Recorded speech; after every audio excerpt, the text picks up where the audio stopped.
नमस्कार, स्वागत है आप सभी का अंतर्राष्ट्रीय अहिंसा दिवस पर, यानी इंटरनेशनल लाइव देख रहे हैं। और ये विशेष कार्यक्रम रेडियो मधुबन और अवनी .com के विशेष सहयोग से चलाया जा रहा है। आज हम साथ साथ सेलिब्रेट कर रहे हैं पूज्य बापू के 150वें जन्म जयंती को भी, और साथ में 7 साल चालू चरखा रमियो इस मूवमेंट के लिए भी। आज का दिन एक खास दिन है। आज भारत के लिए तो एक खास दिन है ही, मगर विश्व भर में आज के दिन को विश्व अहिंसा दिवस के रूप में, international day of non violence के रूप में मनाया जाता है। इसके कारण क्या है, हम में से सभी चिर परिचित हैं। आज से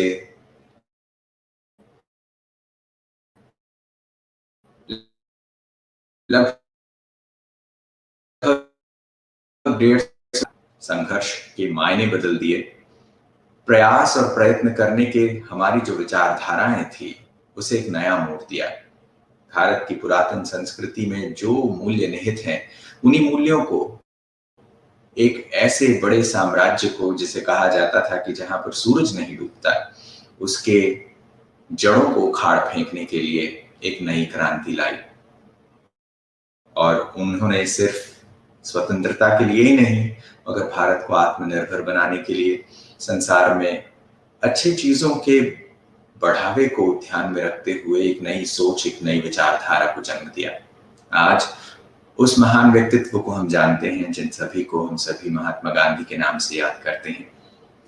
आज उनके जन्म जयंती पर संयुक्त राष्ट्र ने, जिसे अंतर्राष्ट्रीय नॉन वायलेंस डे यानी इंटरनेशनल नॉन वायलेंस डे घोषित किया है, सत्य और अहिंसा जिनके 2 गाइडिंग प्रिंसिपल्स रहे हैं, उन्हीं में से एक को आज आधार बनाकर आज के दिन को सेलिब्रेट किया जाता है। बापू के इन्हीं प्रिंसिपल्स को ध्यान में रखते हुए आज एक ऐसा मूवमेंट भी हमारे साथ पिछले 7 वर्षों से जो सेलिब्रेट किया जा रहा था, आज उसके चालू चरखा रमियो। इन सब विषयों पर आज हम गहन तरीके से चिंतन करेंगे, इस सेलिब्रेशन का हिस्सा भी बनेंगे। तो मैं आप सभी का स्वागत करना चाहता हूं। और जैसे आज अंतर्राष्ट्रीय अहिंसा दिवस है, तो आज के इस प्रोग्राम का थीम भी हमने रखा है अहिंसा परमो धर्म। आखिर यह थीम हमने क्यों चुना, रेडियो मधुबन के सहयोग से ये कार्यक्रम क्यों बन रहा है, रेडियो का पर्सपेक्टिव क्या है, आइए वो जानने के लिए मैं आप सबको ले चलता हूं ब्रह्मा कुमारीज के मुख्यालय पर, रेडियो मधुबन 90.4 FM पर, जो ब्रह्मा कुमारीज का सामुदायिक रेडियो स्टेशन है। और आज के इस विषय पर प्रकाश डालने के लिए, अहिंसा परमो धर्म पर बोलने के लिए हमारे साथ रेडियो मधुबन के प्रोडक्शन हेड कृष्णा दीदी जी जुड़ रहे हैं। दीदी जी पेशे से एक मैनेजमेंट प्रोफेशनल हैं, मगर पिछले 10 वर्षों से भी अधिक समय से वो ब्रह्मा कुमारीज के मुख्यालय में अपनी सेवाएं दे रही हैं। ब्रह्मा कुमारीज के आध्यात्मिक सेवाओं के साथ साथ सामाजिक सेवाओं में भी बढ़ चढ़कर वो योगदान देती हैं, और रेडियो मधुबन की इस विशेष मुहिम पर वो इन्हीं सेवाओं को आगे बढ़ाती हैं। आइए सुनते हैं ब्रह्मा कुमारी कृष्णा दीदी जी से अहिंसा परमो धर्म आज के इस विषय पर। कृष्णा दीदी जी, आप कृपया बोलिए। ओम शांति। आप सभी को नमस्कार। सबसे पहले आप सभी को इस international day of non violence के लिए बधाई हो, और इसके साथ साथ हम बापू जी का भी जन्मदिन मना रहे हैं। और चालो चरखे रमिए इस प्रोजेक्ट का 7 साल पूरा होने पर अवनी जी को भी हम कंग्रेचुलेशंस कहते हैं। और जिस प्रकार से आज का जो प्रोग्राम है अहिंसो परमो धर्मः, ये हम बचपन से सुनते आए हैं, और हर जनरेशन इस लाइन को सुनते आए हैं या इस श्लोक को सुनते आए हैं। और बहुत सारे महात्माएं, धर्मात्माएं ये कहते रहते हैं, और बापूजी का भी ये एक सिद्धांत रहा है अपने जीवन में हमको स्वतंत्र दिलाने में। सत्य और अहिंसा ये दोनों एक दूसरे के जोड़ी है, एक के बिना एक नहीं चल सकते हैं। तो अभी हम देखते हैं कितने जनरेशन से ये सुनते आ रहे हैं अहिंसो परमो धर्मः, यानी कि अहिंसा सबसे उत्तम से उत्तम गुण है, जो हमारे जीवन में लेके आना है। और यही हमारी धर्म है, यानी कि आचरण है। लेकिन हम देखते हैं कि कितने समय से ये हिंसा बढ़ती जा रही है, चाहे वो पर्यावरण में देखते हैं या महिलाओं के जीवन में देखते हैं या बच्चों के जीवन में देखते हैं, किसी भी मनुष्य के जीवन में हम देखते हैं कि हिंसा बढ़ती जा रही है। तो बापूजी की कह के गए 150 साल तो हो चुके हैं, लेकिन हम तब से लेकर के अभी तक अहिंसा अपने जीवन में नहीं लेके आ पा रहे हैं और हमारी जीवन में या समाज में हिंसा को बढ़ते हुए देख रहे हैं। और इस मध्य में जब मैं अवनी जी से मिली थी और उनकी चरखा की मूवमेंट को सुना, मुझे लगा बापूजी इस सत्यता और अहिंसा के साथ इस चरखे का भी बहुत बड़ा कनेक्शन है। तो अगर हम चरखा सीखते हैं, तो उसमें भी एक मेडिटेशन है। मैंने भी इस चीज़ को अनुभव किया है, क्योंकि जब हम इस चरखे को चलाते हैं, उसमें एक कोऑर्डिनेशन है आपका माइंड, हार्ट और हैंड्स, इन सभी चीज़ों का। तो ऑटोमैटिकली आपका माइंड शांत हो जाता है। तो चरखा को इसलिए आज इस नॉन वायलेंस डे के साथ जोड़ा है। अ, तो हम अपने जीवन में इस अहिंसा को कम करने के लिए हम चरखा से जुड़े और मेडिटेशन करें, परमात्मा से जुड़े, ताकि हम जीवन में अपने लिए ही नहीं लेकिन हमारे लिए हमसे दूसरों को भी हिंसक भावनाएँ पहुँचे नहीं, और हम संसार में हर किसी को अहिंसा का संदेश दे सके अपने जीवन से। यही एक उद्देश्य था। धन्यवाद।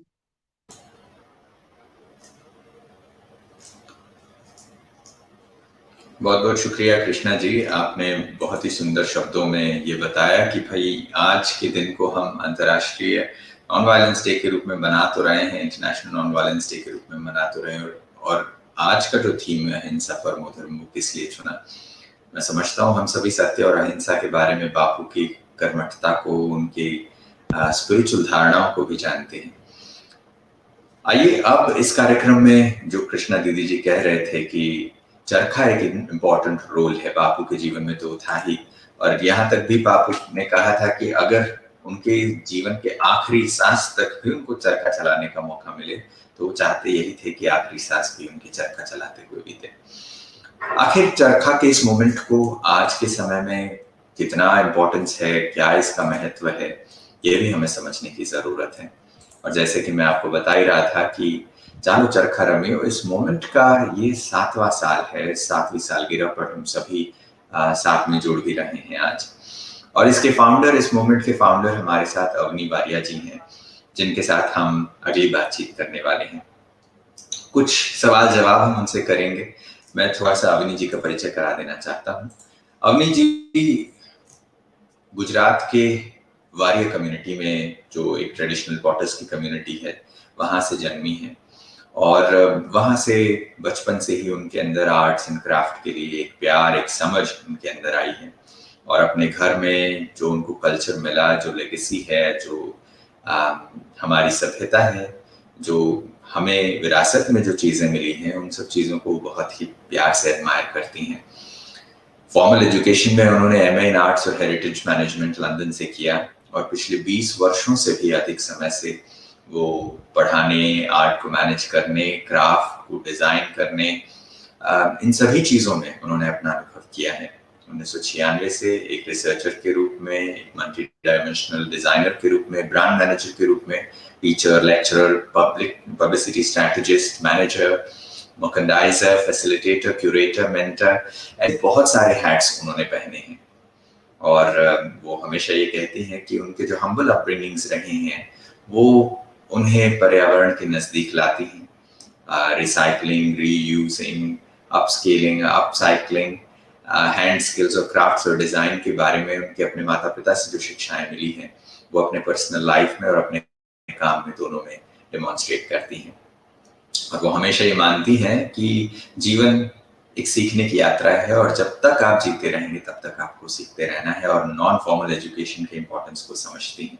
फॉन्डली अपने आप को इटर्नल नोमैड के रूप में, एक ऐसे व्यक्ति के रूप में जो ट्रैवल करना पसंद करे, जो अलग-अलग लोगों से, अलग-अलग विचारधाराओं, अलग-अलग संस्कृति, सभ्यताओं और बैकग्राउंड्स के लोगों से मिलना उनको बेहद पसंद है। और वो इस ऑर्गेनाइजेशन के फाउंडर हैं, तो इसमें कोई सरप्राइज नहीं है। तो आइए उनसे जानते हैं चालू चरखा रमिए के बारे में। अवनी जी, आपका स्वागत है आज के कार्यक्रम में। नमस्कार। नमस्कार। अवनी जी, पहले तो इस मूवमेंट के बारे में बहुत सारे हमारे दोस्त जुड़े हैं जो सोशल मीडिया हैंडल्स पर, रेडियो मधुबन के सोशल मीडिया हैंडल्स पर, यूट्यूब और फेसबुक पर, और चालू चरखा रमिए के सोशल मीडिया हैंडल्स पर भी इस कार्यक्रम को लाइव देख रहे हैं। तो उन सभी दोस्तों की तरफ से मैं आपका स्वागत करता हूँ। पहले तो मैं शुरुआत में आपको कॉन्ग्रेचुलेट करना चाहता हूँ कि 7 साल चालू चरखा रमिए को हो रहा है, तो आप कैसा महसूस कर रहे हैं, कैसा आप अंदर से फील कर रही हैं, वो थोड़ा शेयर करें। Shri ji, thank you very much for congratulating us. I would say us क्योंकि ये एक मूवमेंट है और जो कि मैंने शुरू किया है, लेकिन मेरे साथ इतने लोग जुड़े हुए हैं जिनकी छोटी छोटी जो कंट्रीब्यूशन है उसकी वजह से ये आज 7 साल तक चल रहा है और आगे भी चलेगा। और शायद मेरा ये ड्रीम है कि मेरे जाने के बाद भी ये कहीं ना कहीं आगे बढ़ता रहेगा। चालो चरखो रमिए जो हमने 2 अक्टूबर 2013 को शुरू किया था, उसमें शुरुआत में सोच यही थी कि मैं सीखूं और मेरे साथ जिनको आता है वो आके चरखा चलाए। और आज समझ नहीं आ रहा है कि 7 साल कैसे गुजर गए। और I think it is a healing journey for personally for me. मेरे लिए एक हीलिंग जर्नी है। लोगों तक चरखा पहुंचा है, चरखा चालो चरखो रमिए के माध्यम से, लेकिन मुझे लगता है सबसे ज्यादा बेनिफिट मुझे पर्सनली हुआ है। Thank you very much.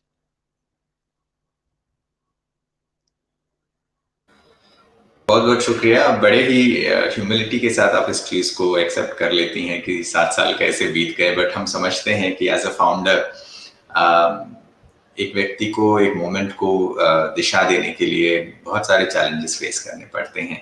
आपकी पर्सनल जर्नी भी रही होगी, तो मैं शुरुआत वहीं से करना चाहता हूँ। अवनी जी, आज के इस समय में भले आप 20 साल से इस फील्ड में जुड़ी हुई हैं, बट आज से 7 साल पहले जब आपने इसको शुरू किया, फिर भी एक नया मिलेनियम था, एक नया दशक था जिसमें हम लोग आज भी जी रहे हैं। जब आपने शुरुआत की तभी भी एक नया मिलेनियम था।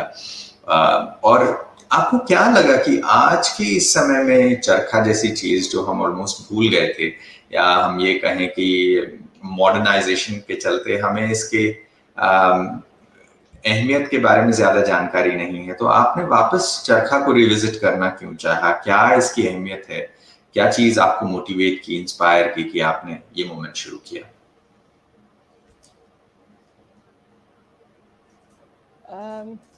मुझे जब मैंने शुरू किया था 6 साल 7 साल पहले, तब ये आइडिया था कि मैं खुद सीखूं और उसके साथ जब मुझे अच्छा लगने लगा तो मुझे लगा ये लोगों को सीखना चाहिए। ये बहुत ही एक ऑर्गेनिक प्रोसेस हुआ है जिसमें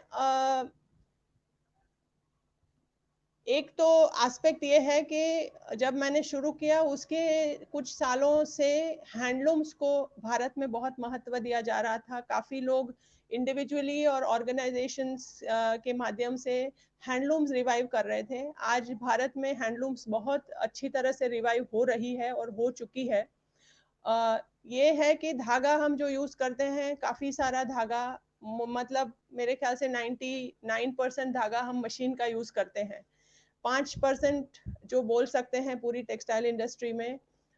मुझे खुशी हो रही है ये देख के कि 5% धागा जो अभी भी हैंड स्पन धागा बन रहा है भारत में। तो उस वक्त जब मैंने शुरू किया तो मैंने कभी भी देखा नहीं था किसी को हैंड स्पिनिंग करते हुए। मैं इतने 25 सालों से घूम रही हूँ, मैंने कभी किसी को चरखा चलाते हुए नहीं देखा था। तो मुझे, मेरे दिमाग में ये था कि भारत में ये जो कला है वो मर चुकी है और कोई स्पिनिंग नहीं कर रहा है। तो वो सोचती कि धागा बनाने की जो स्किल है, क्राफ्ट है, वो एक रिवाइव की जाए। वो एक क्राफ्ट के पर्सपेक्टिव से थी।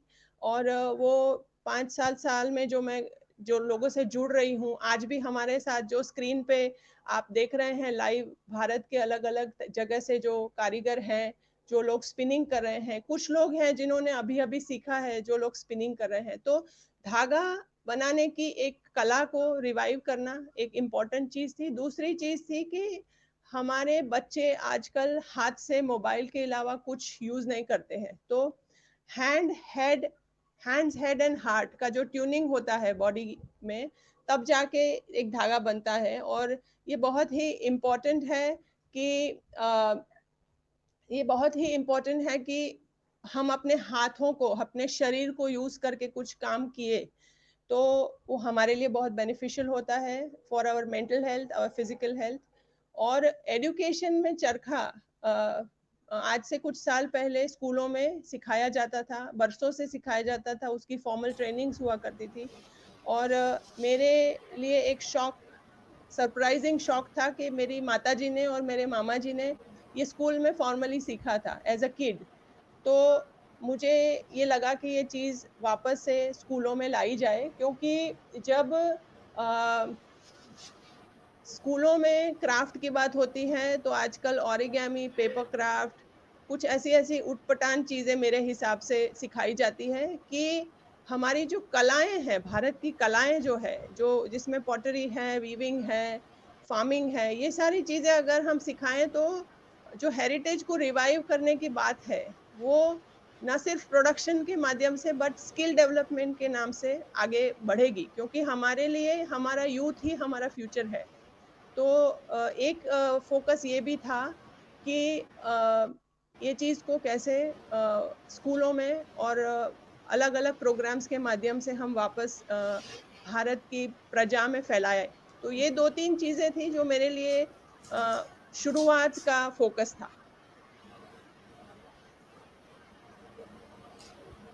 जी, बहुत ही अच्छी बात आप ये बता रहे थे कि कैसे ये इम्पोर्टेंस आपने समझा और आपके पेरेंट्स ने, आपके मदर ने और आपके मामा जी ने इस चीज को स्कूल में सीखा था। और आज आप मेरी बात करें, अगर मेरे से पूछा जाए तो मैं नहीं जानता हूँ, मैं भी चरखा चलाना नहीं जानता और स्कूल एजुकेशन में ये चीजें हिस्सा नहीं है।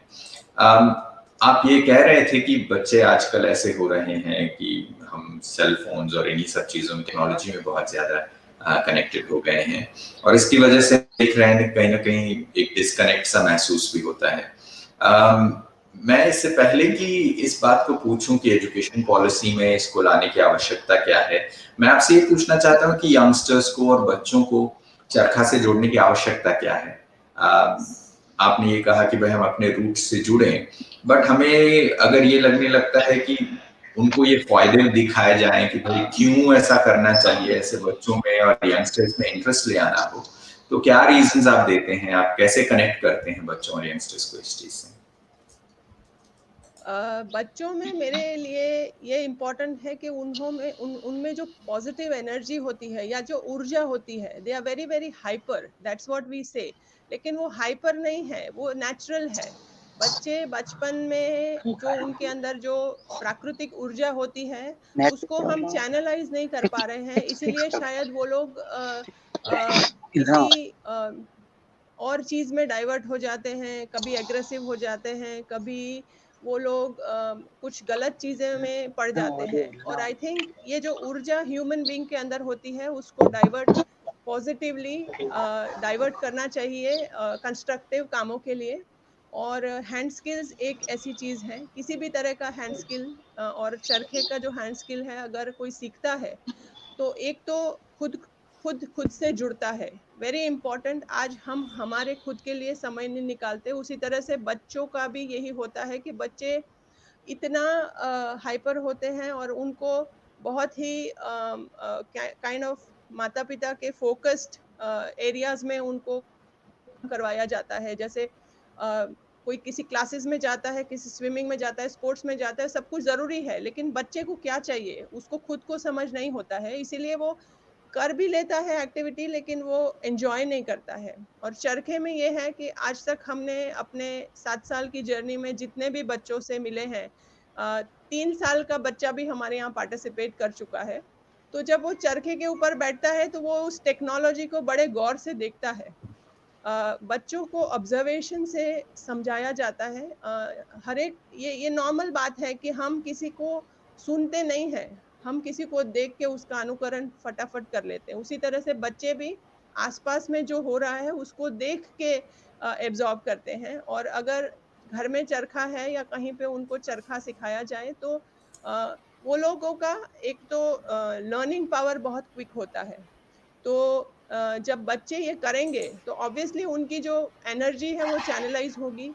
और काफ़ी बच्चों ने हमारे जो कार्यक्रम में जुड़े हैं उन्होंने हमें बताया है कि ये करने के बाद उनको अपने एजुकेशन में फोकस करने में मेहनत नहीं करनी पड़ती। वो लोग बहुत इजीली कंसंट्रेट कर पाते हैं।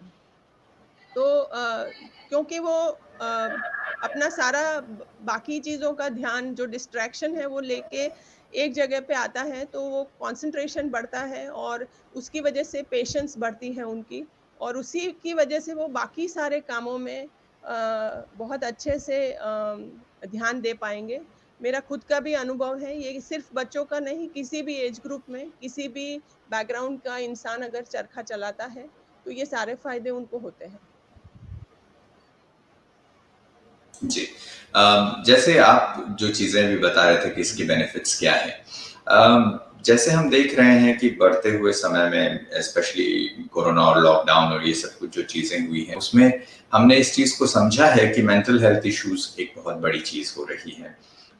जब आप चीजों को बोल रहे थे कि हम अपने माइंड को बिजी रखते हैं, तो क्या आप कहीं देखते हैं कि चरखा के इस मोमेंट से लोगों के आंतरिक शांति के ऊपर या उनके मेंटल हेल्थ पर कोई असर होता है? कोई इसके एस्पेक्ट्स हैं जो आपने एक्सप्लोर किया है? आई थिंक मेरे लिए वही एक एक्सप्लोरेशन है, क्योंकि फिजिकल एक्सप्लोरेशन, टेक्टाइल एक्सप्लोरेशन सब लोग देखते हैं। चरखे को काफ़ी सारे लोग जब चरखा देखते हैं तो बोलते हैं धागा बनता है, प्रोडक्शन हो रहा है। लेकिन उसका जो एक्चुअल फ़ायदा है यही है कि जब आप काम करते हैं तो आपके विचार, आपकी आंखें जो आप देख रहे हैं और आपके दोनों हाथ, उस सब चीज़ों का ट्यूनिंग जब होता है तभी जाके धागा बनता है। और जब आप चरखा चलाते हैं तो ये जो ट्यूनिंग होती है उसकी वजह से आप इंटरनली कनेक्ट होते हैं। It is a little spiritual aspect, but ये ह्यूमन बीइंग्स के लिए बहुत ज़रूरी है। कोई भी काम कर रहे हैं, जब आप अपने आप से नहीं जुड़े और कंसंट्रेशन नहीं होता तो वो काम नहीं होता है, चाहे कोई भी काम कर लें। तो जब चरखा कर रहे हैं तो ये ट्यूनिंग होती है और उसकी वजह से बहुत ही फ़ायदे होते हैं आपके इमोशनल हेल्थ को। इसके काफ़ी सारे एग्जाम्पल्स मैंने पिछले 7 साल में देखे हैं। हम लोगों ने प्रभात करके एक एजुकेशन ऑर्गेनाइजेशन है जो स्पेशल नीड के बच्चों के साथ काम करती है। बच्चे बहुत ही हाइपर होते थे वहाँ पे। जब मैं गई तो मुझे पता नहीं चला कि मैं कैसे उनको चरखा सिखाऊंगी, लेकिन 10 मिनट का हर एक बच्चे को टाइम मिलता था, लेकिन उनको 1 घंटे तक बैठना था। और उनके टीचर्स के लिए सरप्राइज था कि ये बच्चे कभी क्लास में 5 मिनट नहीं बैठते हैं और आपकी क्लास में 1 घंटे तक कैसे बैठे रहते हैं। तो ये एक ऑटोमेटिक, क्या बोलते हैं, एक ऑटोमेटिक इफेक्ट है, बाय प्रोडक्ट है चरखा में धागा बनाने का, कि आप अपने आप को शांत कर लेते हैं। आप शांत हो जाते हैं तो अपने आप फोकस आना शुरू हो जाता है, कंसंट्रेशन होता है, इमोशनल हीलिंग बहुत अच्छे से होती है। आज आप देखें तो मेरे लिए, मैं एक खुद एग्जांपल हूँ। मेरे साथ हमारे स्टूडियो में हमारी माताजी हैं जो बैठी हैं। तो उनके और मैं, हमारे लिए एक बहुत ही डिस्टर्बिंग पॉइंट था जब हमारे पिताजी गुजर गए आज से 5 साल पहले। तो एक बहुत ही डिप्रेसिव टाइम मैंने खुद बिताया है, और ऑब्वियसली मेरी माताजी के लिए he was a centre point. तो वो भी एक इमोशनल टर्मोइल से जा रही थी। तब हम लोगों ने दोनों ने चरखे का सहारा लिया था और चरखे से हम लोग आज बाहर आए हैं। उसके अलावा काफ़ी लोग मेरे लाइफ में मुझे मिले हैं जो चरखा से अपने इमोशनल हीलिंग करते हैं, और इस आर्टिकल्स भी पब्लिकली अवेलेबल हैं। कुछ एजुकेशन में लोग काम कर रहे हैं, जो लोग चरखे को लेके बच्चों के साथ काम करते हैं। तो emotional healing is the product which you will not even understand. वो अपने आप आता ही रहता है जब हम चरखा चलाते हैं। जी, बहुत ही सुंदर बात आपने कही कि ये चीजें समझ में नहीं आती बट काम कर देती हैं, और इसके ऊपर काफी काम हुआ भी है, रिसर्च भी हुआ, और आपने अपने पर्सनल एक्सपीरियंसेस भी शेयर किए कि कैसे ये हेल्प करता है। और आखिरी एक चीज मैं आपसे पूछना चाहूंगा कि चैलेंजेस तो आपको भी आए होंगे, जैसे आज के समय में लोगों को कन्विंस करना ही अपने आप में एक चैलेंज होगा, क्योंकि लोग बैठ के सुनते हैं आपकी बात तो फिर वो समझ पाते हैं, और आजकल हम धीरे धीरे देख रहे हैं कि लोगों में सुनने की क्षमताएं ही कम होती जा रही हैं। बट इसे हट के भी दूसरे चैलेंजेस रहे होंगे, जैसे चरखा की अवेलेबिलिटी हो या रुई की अवेलेबिलिटी हो। इन चैलेंजेस के बारे में, अपने चैलेंजेस के बारे में आप कुछ बताएं। और आखिरी चीज जो मैं कहूंगा, लोग ज्यादा जानकारी आपसे लेना चाहें, आपसे जुड़ना चाहें, तो आपसे वो कैसे संपर्क कर सकते हैं? दोनों चीज शेयर करें। अवनी जी।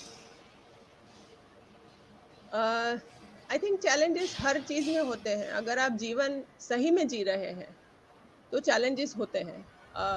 और चरखे में मेरे लिए, मुझे कोई चैलेंज नहीं लगा है, क्योंकि वो मेरे लिए एक स्टेपिंग स्टोन है आगे जाने के लिए। वैसा हमेशा मैंने सोचा है। सबसे पहले तो जब चरखा प्रोग्राम शुरू किया तो टू माय सरप्राइज पहले दिन से 150-200 लोग आना शुरू हुए। लेकिन हर एक इंसान के मन में ये क्वेश्चन था, आज के ज़माने में चरखा क्यों?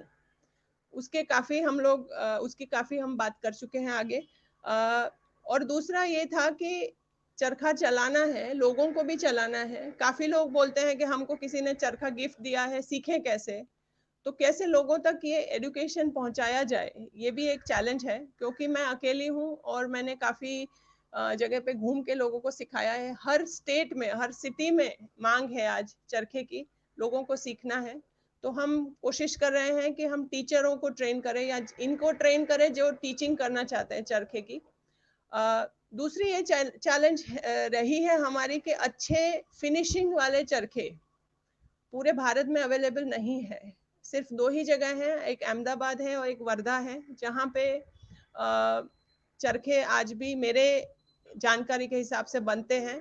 लेकिन उनकी अवेलेबिलिटी, जैसे आज आपको कोई मोबाइल फ़ोन चाहिए तो आपको हर तीसरी शॉप में मिलेगा, लेकिन चरखा चाहिए तो खादी भंडार में भी नहीं मिलता है। तो हम ये कोशिश कर रहे हैं, कनेक्ट कर रहे हैं इन प्रोडक्शन यूनिट्स के साथ, मिल के फैसिलिटेट कर रहे हैं कि कैसे चरखे हर एक सिटी में जहाँ पे चाहिए वहाँ पहुँचाए जाएँ।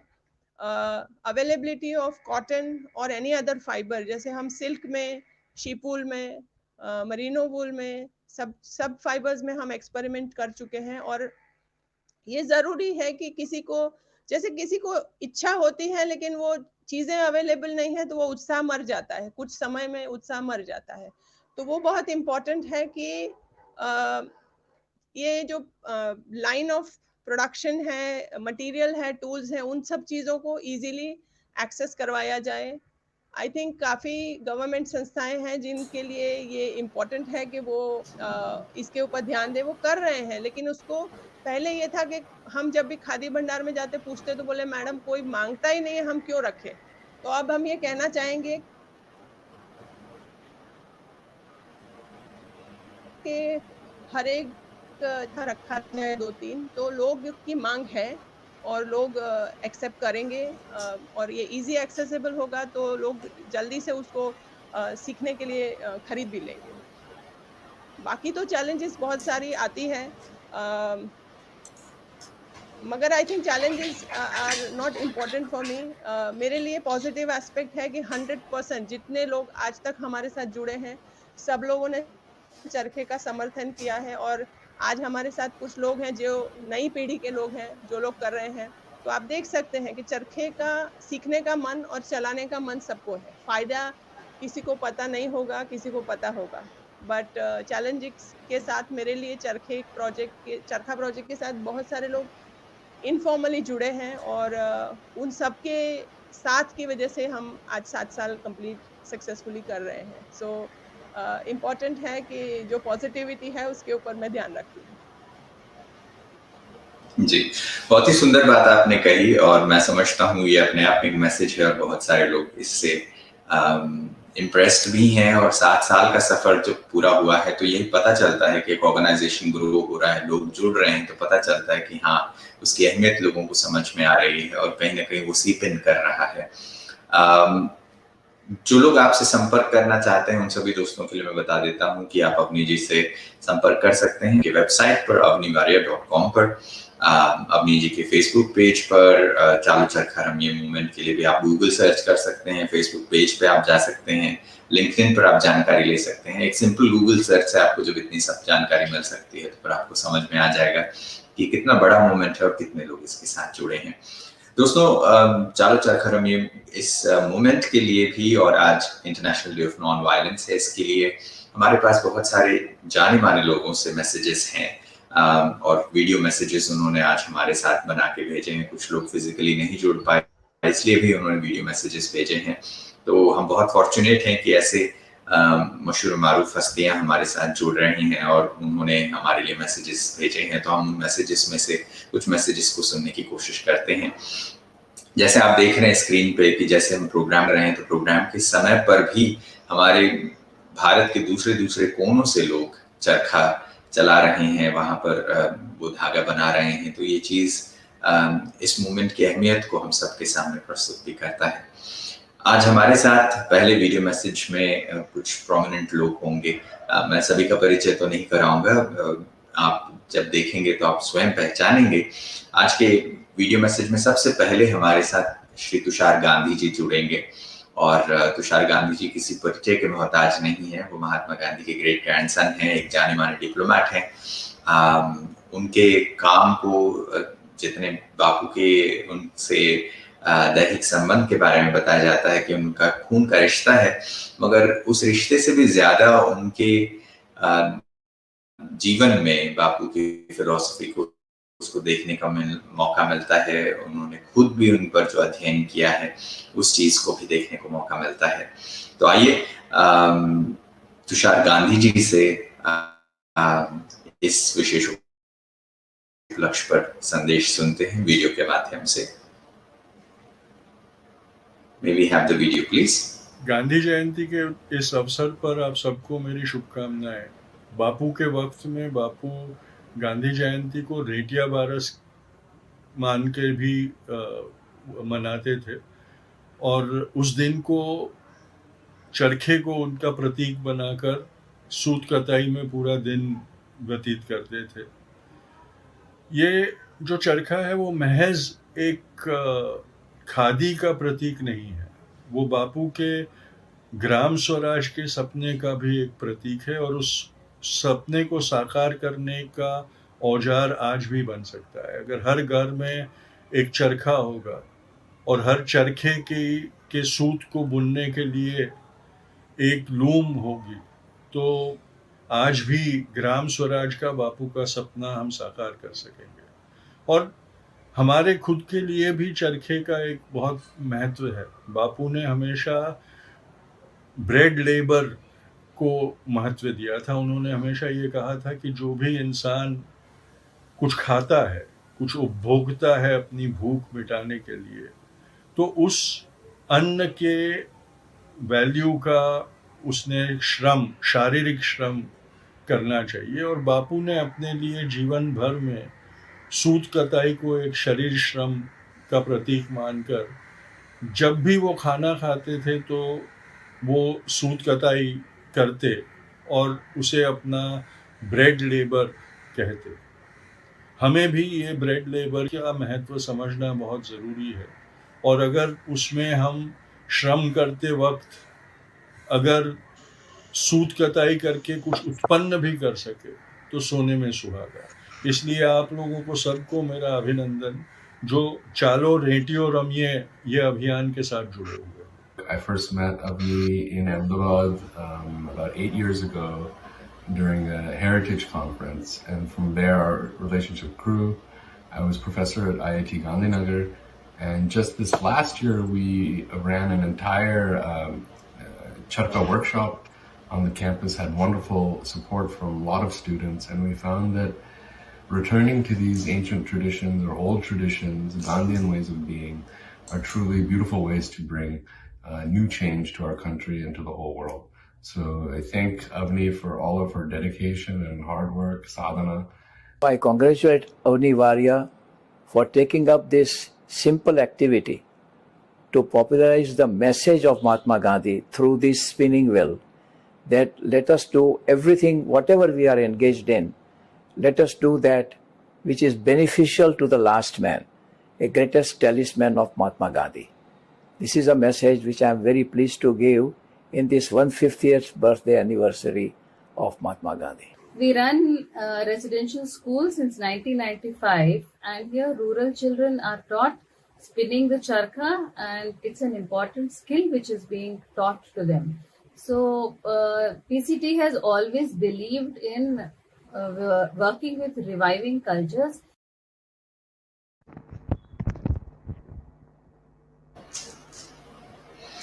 बहुत बहुत धन्यवाद इस सुंदर वीडियो मैसेज के लिए। हमने तुषार गांधी जी से सुना और बहुत ही प्रेरणादायी शुभकामनाएं थी। डॉक्टर श्रीनिवास रेड्डी जी जुड़े थे हमारे साथ, जो प्रोफेसर हैं IIT गांधीनगर से और विजिटिंग फैकल्टी हैं ब्राउन यूनिवर्सिटी यूनाइटेड स्टेट्स के। और साथ में एक बहुत ही मशहूर कार्डियोलॉजिस्ट डॉक्टर रमेश कपाड़िया जी भी हमारे साथ जुड़े थे और उन्होंने भी हमें मैसेज दिया। जय शिवमूर्ति जी जो हेड हैं डॉक्यूमेंटेशन के भगवतुल्ला ट्रस्ट के, वो भी हमारे साथ जुड़े थे। तो इतने अच्छी शुभकामनाएं हमने सुनी हैं। हमारे साथ एक और वीडियो मैसेज है। मेरे पास 2-3 वीडियो मैसेजेस हैं जिनमें बहुत सारे लोगों की शुभकामनाओं को हम जोड़ने की कोशिश करेंगे। अगला वीडियो मैसेज के लिए मैं रिक्वेस्ट करना चाहता हूं कि अब इस पे भी शुभकामनाएं सुने। हमारे साथ निज़ार सुमा जी हैं जो फाउंडर हैं फ्यूचर ऑफ पावर इनिशिएटिव के, पूरे विश्व तक ले आने की मुहिम पर हैं। और इस वीडियो में दूसरे भी लोग होंगे जिनको हम सुन पाएंगे एक के बाद एक। May be have the video please. Chalo Charkho Ramiye, and which is a contemporary Charkha movement, and this is an initiative of Avni, which is an initiative by Avani Waria, and I would like to send my warmest and my best wishes for success with this project, which is very innovative and which I believe that should be already successful, but should be even more successful because it's now involving also lots of schools. So I'm delighted to send you my warmest and best wishes for success with everything that you touch, and every success in all your endeavors. And with this, please accept my warmest and kindest regards. In a modern digital world that we currently live in, all our lives revolve around some kind of electronic device, and all our activities are immersed in a digital world, a fake digital world. May it be from shopping to education to job or to our social life. All the things that we do are in that fake digital world. And I think there is a huge need for people to come out of that and realize the existence of this real world. And I think spinning can be a great tool for people to come out of that fake digital world and realize the existence of this world. When I first started spinning, and I was able to see how those fibers converged into a thread, and that thread is converted into yarn, and by that yarn we make a fabric. That whole experience for me was very therapeutic, and it helped me a lot to come out of that fake digital world. नमस्कार, मैं तुलिका गुप्ता, निदेशक भारतीय शिल्प संस्थान। अवनी वारिया जी की बहुत तारीफ़ करती हूँ, बहुत प्रशंसा करती हूँ, बहुत समर्थन करती हूँ। जिस तरह से उन्होंने लोगों को चरखा चलाना सिखाया, चरखे का महत्व बताया, सूत काटने का महत्व बताया। एक शिक्षक होते हुए मुझे इस बात का बहुत गर्व है कि हमारे देश में आज भी ऐसे लोग हैं जिनका खादी में विश्वास है, जो खादी को आगे बढ़ाना चाहते हैं। As we know, charkha was the main weapon of Mahatma Gandhi for spreading the concept of satyagraha in common people. In my opinion, spinning charkha is a kind of meditation. This also leads the world to peace, harmony, and sustainability. That's why, to inculcate such virtues among students, we at RCTI initiated RCTI Charkha Mandal at our institute, wherein students of technical education can do practice on hand spinning on a regular basis.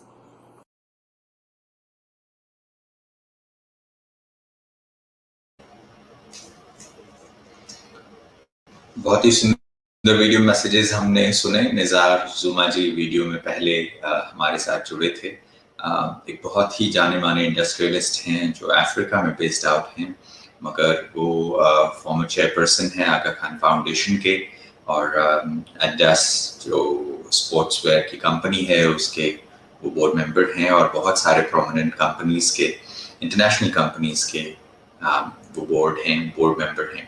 और साथ साथ हमारे साथ IIT Mumbai से एक student जुड़े थे, जुल्कमीन, जो मूलतः कश्मीर के निवासी हैं, और साथ में बी सोमजी जो प्रिंसिपल RCTI हैं अहमदाबाद से, वो भी हमारे साथ जुड़े थे। और मिस तुलिका पांडे जी से भी हमने आखिर में सुना, डायरेक्टर थे ये IICD जयपुर से, हमारे साथ जुड़े थे। कुछ और वीडियो मैसेजेस हैं जिसको हम थोड़ी देर में सुनेंगे, और मैं अभी आपको ले चलता हूँ एक अगले काम के लिए जो बहुत ही इम्पोर्टेंट सा काम है, और वो है अवनी वारिया जी ने जो ये छोटी सी कोशिश की है, और आज ये 7 साल में चालो चरखरम ये एक बड़ा मोमेंट बना है।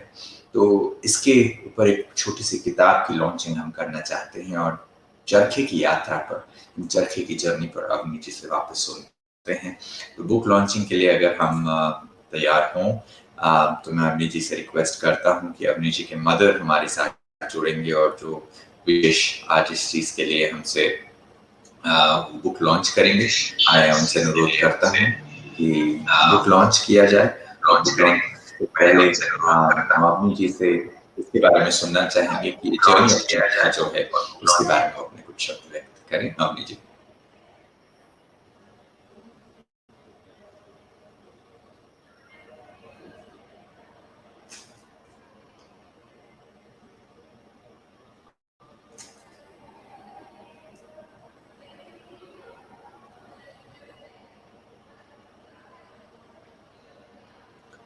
जब तक अवनी जी हमारे साथ जुड़ते हैं, मैं रिक्वेस्ट करता हूं कि हमारा मैसेज प्ले कर दें। अगले वीडियो मैसेज में हमारे साथ मधुसूदन जी जुड़ेंगे। अवनी जी आ गए हैं जी। अवनी जी, पहले हम आपसे शुरुआत करते हैं। जर्नी ऑफ चरखा के बारे में आप कुछ शेयर करें, और फिर हम बुक लॉन्च पर आना चाहते हैं। हाँ जी।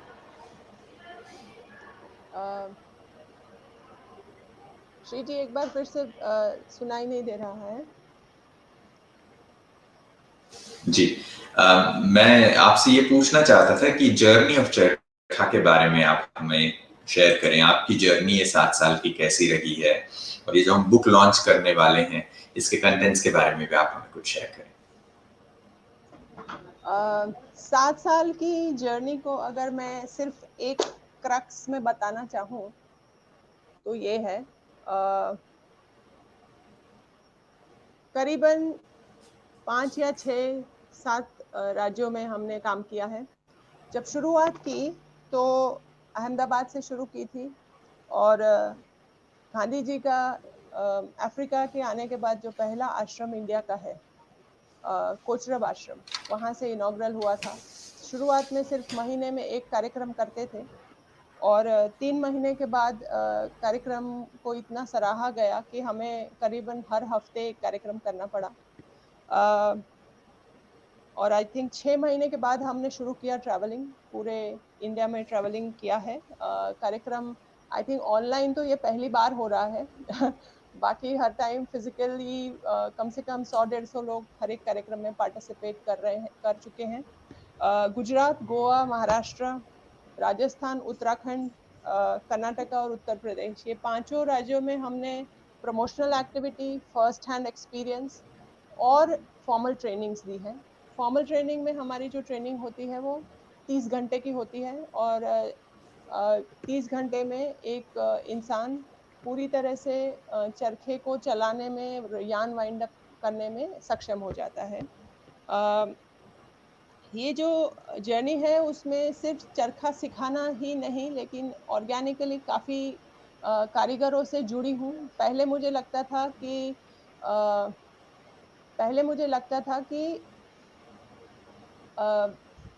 किसी को नहीं पता या कोई नहीं चलाता, लेकिन जैसे-जैसे मैं ट्रैवल करने लगी, जहाँ-जहाँ भी घूम रही थी, तो सब जगह सबके पास चरखा भी निकला और लोग चला भी रहे थे। तो आज हमारे साथ जो स्क्रीन पे 7-8 जगह से लोग जुड़े हुए हैं, उसमें उत्तराखंड से लोग हैं, कच्छ से लोग हैं, कनेरी मठ कोल्हापुर से जो कारीगर हैं, अलग-अलग राजस्थान से जो हमारे साथ कारीगर हैं। तो आज छोटे-छोटे गाँव में आज भी ये क्राफ्ट को हम रिवाइव होते हुए देख रहे हैं। पिछले 3-4 साल में काफ़ी डिज़ाइनर्स को हमने जोड़ा है इनके साथ, ताकि ये यार्न प्रोडक्शन चलता रहे। उसके साथ-साथ एक बहुत ही दिक्कत मुझे आई कि चरखा चलाने के लिए कोई टेक्निकल बुक नहीं थी।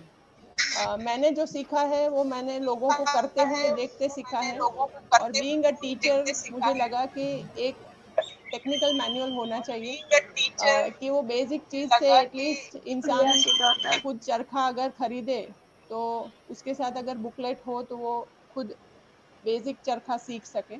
तो आज हमारे साथ हमारी माताजी हैं जिन्होंने स्कूल में सीखा था ये, और अभी भी चरखा रोज 1 घंटा चलाती है। और हमारे साथ दूसरी जो हमारी चरखा सैनिक है जो है आरती जी, जिन्होंने लॉकडाउन के दौरान रोज 1 घंटा हमारे पास आती थी, और ये हमारी लेटेस्ट चरखा सैनिक है। तो उन दोनों से मैं ये बुक जो मैंने लिखी है, जो शुरुआत में मैंने लिखी तो गुजराती में लिखी थी, और मुझे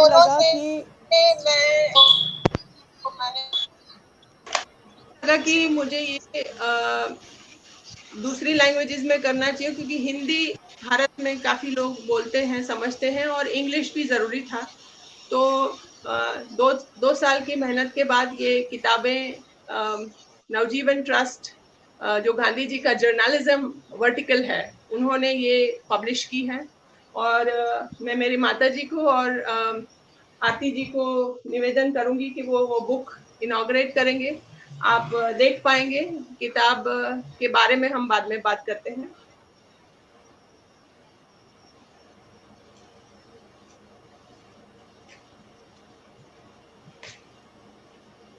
दोस्तों, इस किताब के बारे में जानकारी भी हम लेंगे थोड़ी देर में। इन किताबों का उद्घाटन भी किया जाएगा। ये इस विषय पर भी हम जानकारी लेते हैं, और साथ साथ ये भी बता रहे हैं ना कि भाई एक प्रयास जो है उसमें कितना लोगों की जानकारी किताबों का उद्घाटन भी किया जाएगा। ये जो किताब है ये 3 लैंग्वेजेस में आज से अवेलेबल है, और जिसको भी इसको एक्सेस करना है वो नवजीवन ट्रस्ट को डायरेक्टली भी लिख सकता है। और हम आज ये वीडियो के साथ एक लिंक भेजेंगे avnivaria.com। उसका जो कॉन्टैक्ट फॉर्म है वो उसको भर के भी आप ये किताब एक्सेस कर सकते हैं। किताब में अलग अलग आयाम हैं। श्री जी के साथ हम उसके बारे में भी बात करेंगे।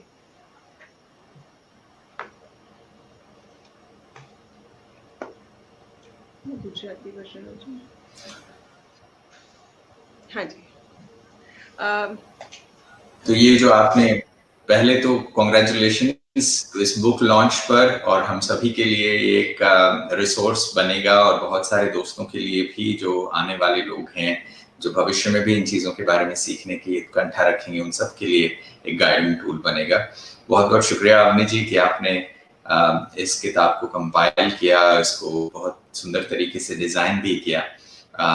बहुत सारे हमारे दोस्त कॉन्ग्रेचुलेशंस कह रहे हैं, खुर्शीद भाई जागीरदार, डायना फ्रेंचमैन, और बहुत सारे ऐसे दोस्त जो सोशल मीडिया पे देख रहे हैं। अनीता मेहता जी, वो भी जोधपुर से नमस्कार और कॉन्ग्रेचुलेशंस कह रहे हैं। जो प्रोग्राम को लाइव देख रहे हैं दोस्त, उन सभी दोस्तों का भी मैं बहुत बहुत शुक्रिया करना चाहता हूँ। अवनी जी, मैं एक आखिरी चीज आपसे पूछना चाहता हूँ, ये जो किताब है इसके कंटेंट के बारे में, इसमें क्या है और क्या उद्देश्य रखते हुए आपने इन किताबों को रीडिजाइन करवाया?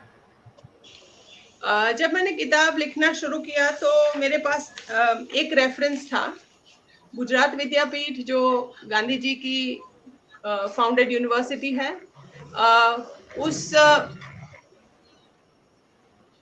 उनके पास एक छोटा सा मैनुअल था। You will not believe, it cost me only 5 rupees.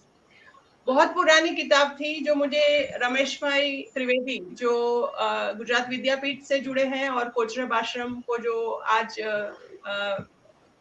उनके साथ जो मतलब कोचरब आश्रम जो है वो जो संभालते हैं रमेश भाई त्रिवेदी, उन्होंने मुझे हैंड में दी थी क्योंकि उनको लगा कि चरखा में कहीं ना कहीं कुछ ज्यादा ही इन्वॉल्व हो रही हूँ। तो वो देख के मुझे लगा कि ये चीज को फिर से रीप्रिंट करना चाहिए। तो शुरुआत जब मैंने की तो मैंने सिर्फ टेक्निकल एस्पेक्ट्स लिखे, और जब वो लिख रही थी तो मुझे ध्यान आया कि टेक्निकल एस्पेक्ट सिर्फ इम्पोर्टेंट नहीं है। जैसे एक सेंटर पेज दिखा रही हूँ कि चरखा है, उसके कौन से पार्ट को क्या बोला जाता है, कैसे जोड़ा जाता है, चरखा कैसे खोला जाता है, कैसे बंद किया जाता है, उसके विजुअल्स हैं। बहुत ही विजुअली इंटरेस्टिंग बुक है क्योंकि मुझे लगता है कि मैं एक विजुअल पर्सन हूँ और लोगों को पढ़ने में से ज्यादा देखने में जल्दी समझ आता है अगर कोई लैंग्वेज नहीं भी समझेगा तो। एक एस्पेक्ट ये बुक में ये भी है कि आप धागा बना ले, उसके बाद उसको कैसे उतारना है, उसकी आंटी कैसे बनानी है। तो ये सारी चीजें, छोटी छोटी चीजें इसमें विजुअली भी दिखाई गई हैं और टेक्निकली भी दिखाई गई है कि रुई की पूनी कैसे बनती है, अच्छा सूत काटने के लिए क्या करना चाहिए, चरखे पे चलाने के लिए बैठना कैसे चाहिए, सारी सिंपल चीजें हैं।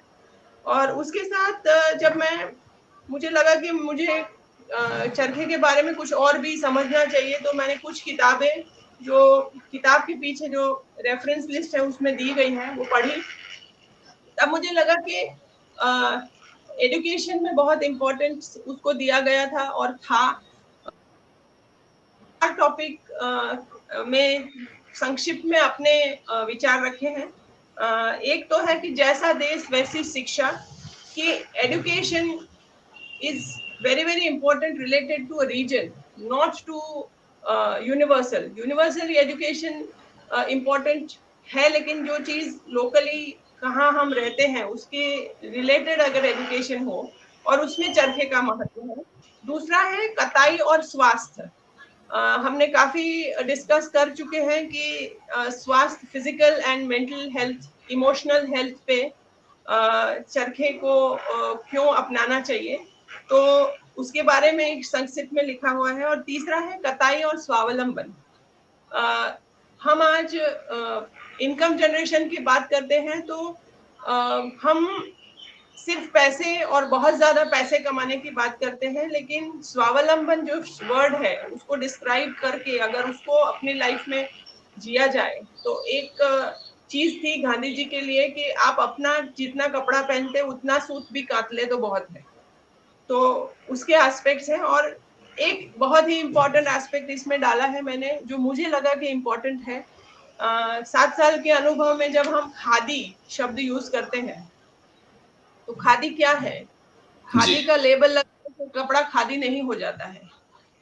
खादी का एक सिंपल सा मीनिंग डेफिनेशन है डिक्शनरी में कि हाथ से कताई किया हुआ, हाथ से बुना हुआ कॉटन का कपड़ा जो है या कोई भी नेचुरल फाइबर है उसको खादी बोलते हैं। हाथ बुनाई जैसे वीविंग, हैंडलूम्स में वीविंग तो आज भारत में बहुत जगह पे हो रहा है और बहुत ही अच्छा है, रिवाइव हो रहा है। लेकिन हाथ कताई हैंड स्पिनिंग का हमारा बहुत ही क्लियर डेफिनेशन होना चाहिए कि जब आप कताई करते हैं तो रुई और धागा का जो कंट्रोल है वो ह्यूमन हैंड में हो।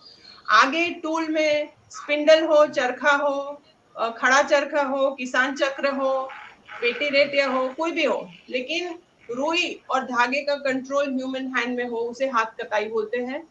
तो ये चीज काफी लोगों को नहीं पता है।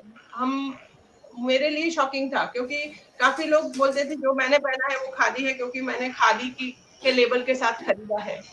तो इसकी डेफिनेशन दी गई है। तो आई थिंक ओवरऑल एक पर्सनल एक्सपीरियंस है। ये हमारे गुरुकुल के बच्चों का फोटोग्राफ है, कितना इन्वॉल्व विजुअली बहुत ही इंटरेस्टिंग है और टेक्निकली सपोर्टिव होगी। अगर किसी को भी, अब हम ऑनलाइन प्रोग्राम शुरू कर रहे हैं, तो किसी को भी अगर ये बुक साथ में है और चरखा है तो हम उनको गाइड करेंगे तो वो अपने आप ये चरखा चलाना शुरू कर देंगे।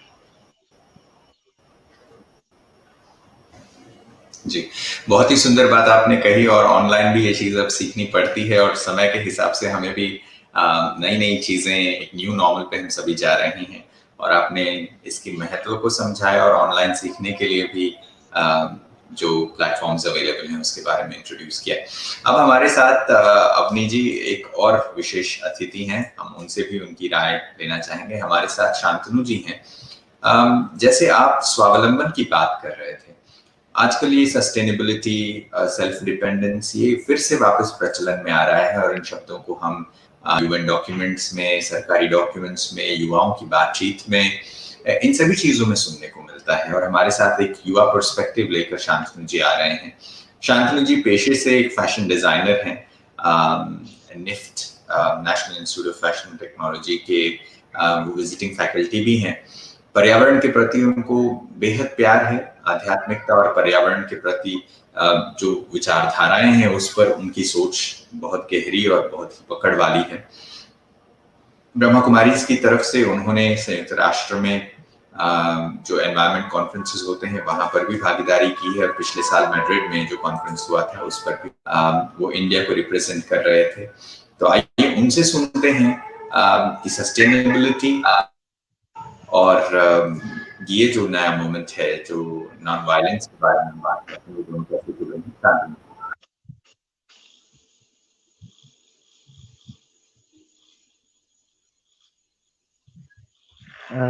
फर्स्ट ऑफ ऑल आप सभी को इस नॉन वायलेंस डे, अहिंसक दिवस के लिए सबको बहुत बहुत शुभकामनाएं, मेरी प्रेरणाएं।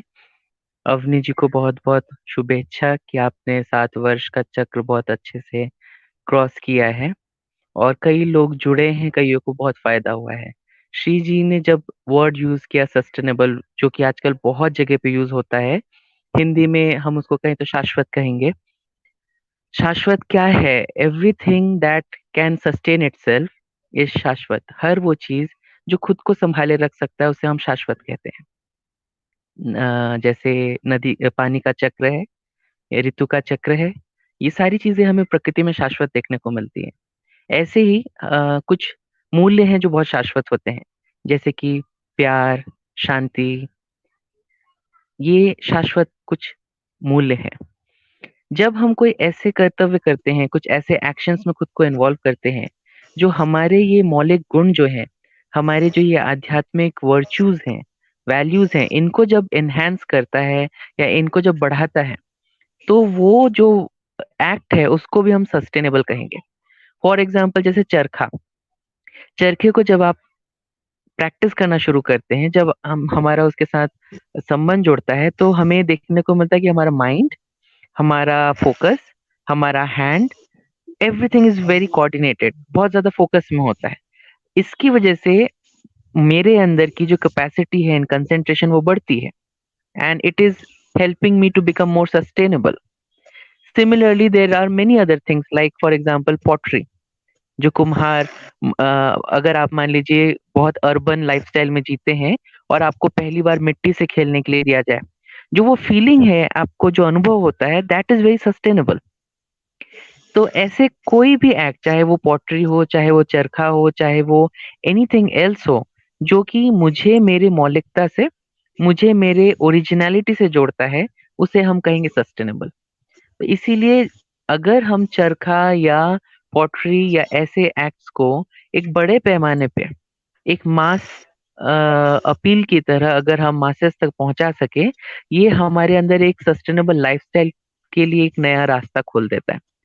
जब लास्ट ईयर हम ब्रह्मा कुमारी के हेडक्वार्टर्स में एक नेशनल लेवल का कॉन्फ्रेंस कर रहे थे यूथ का, उसमें अचानक से मुझे ख्याल आया कि वी शुड इनकॉर्पोरेट चरखा into it and not because कि मेरा कोई पास्ट एक्सपीरियंस रहा है चरखे के साथ, मैंने कभी चरखा चलाया भी नहीं था, बट बिकॉज मेरे में ये जो एक इंट्रिंसिक वर्च्यू था, मेरे अंदर ये जो समझ थी कि what is sustainable will always make me more sustainable.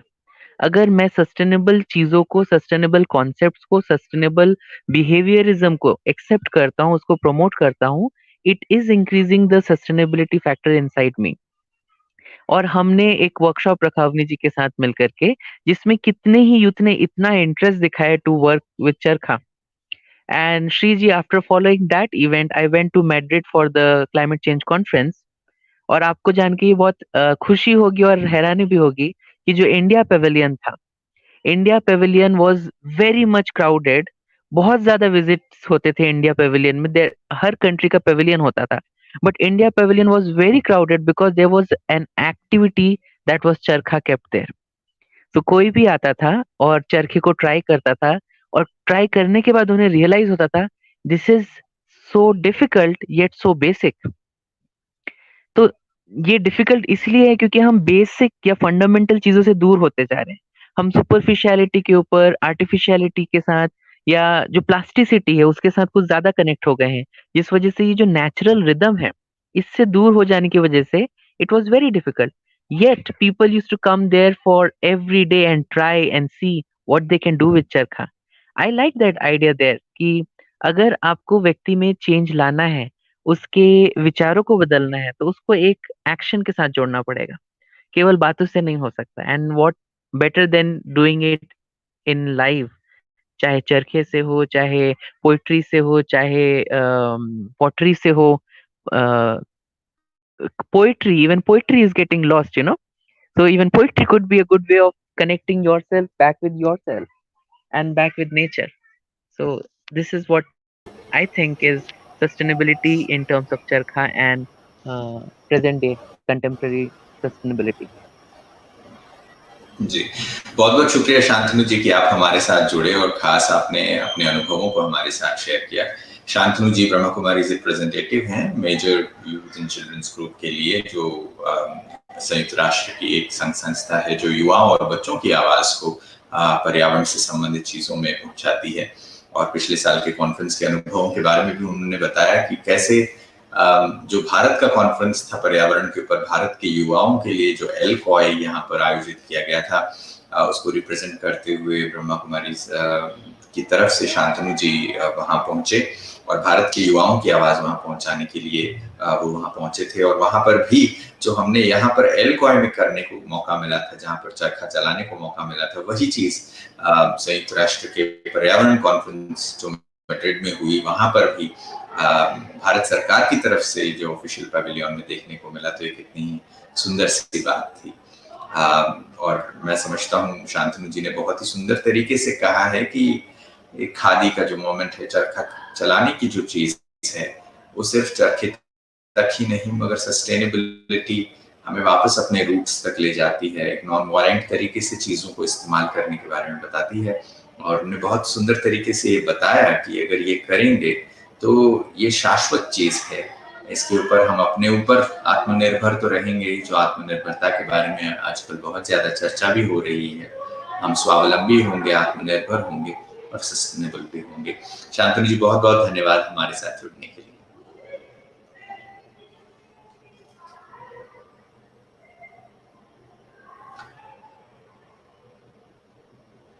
अब मैं अनुरोध करता हूँ एक और वीडियो मैसेज के लिए। हमारे साथ कुछ और वीडियो मैसेजेस हैं और इन वीडियो मैसेजेस को आपके सामने प्रस्तुत करना चाहते हैं क्योंकि बहुत सारे लोगों ने शुभकामनाएं भेजी हैं। अगले वीडियो मैसेज में हम सुन पाएंगे अतुल पांडे साबरमती आश्रम गए होंगे अहमदाबाद में, जहां पर भारत की स्वतंत्रता संग्राम में बापू ने एक लीडरशिप की भूमिका निभाई और वो आश्रम एक ऐसा सेंटर पॉइंट बन गया इंडिया के इंडिपेंडेंस मूवमेंट के लिए। और आज खादी और बापू की शिक्षाओं के लिए तो वो मार्गदर्शक का काम करता ही है। तो अतुल पांडे जी हमारे साथ जुड़ेंगे, मिस्टर कथन कोठारी जी जुड़ेंगे जो खोज म्यूजियम के निदेशक हैं, सुनील जी जुड़ेंगे जो ट्रस्टी हैं हेल्ड हाई के, और साथ में मिस ललिता कृष्ण स्वामी जी जुड़ेंगे, जो सेवा फाउंडेशन है, अहमदाबाद की सेवा ऑर्गेनाइजेशन के से हमारे साथ जुड़ रहे हैं। तो आइए इनके वीडियो मैसेजेस सुनते हैं। श्री अतुल पांडे जी से शुरुआत करते हैं, निदेशक हैं साबरमती आश्रम अहमदाबाद से।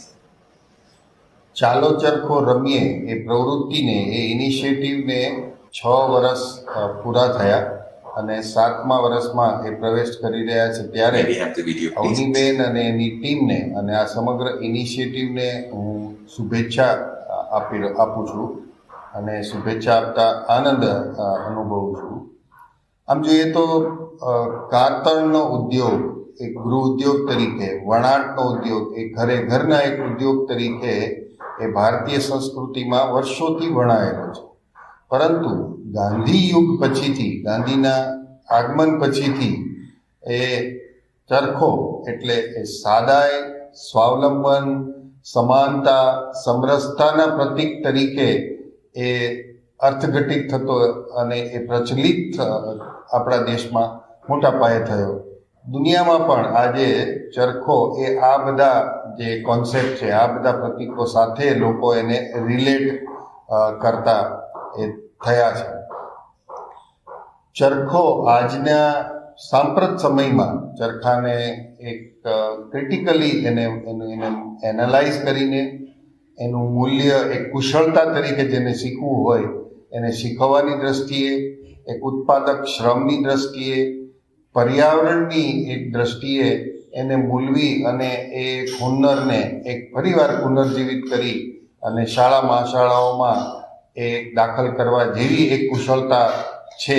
એમાં ઘણા બધી બાબતો એવી છે કે જેની પાછળ હજી ઘણી સંશોધન, ઘણો બધા અભ્યાસો અને ઘણા બધા વિકલ્પો એ ખોલવા જોઈએ. અને આગામી સમયમાં ચાલો ચરખો રમીએ એની ટીમ આ આયામો પર કામ કરશે તેવી આશા અને શુભેચ્છા સાથે આપું છું.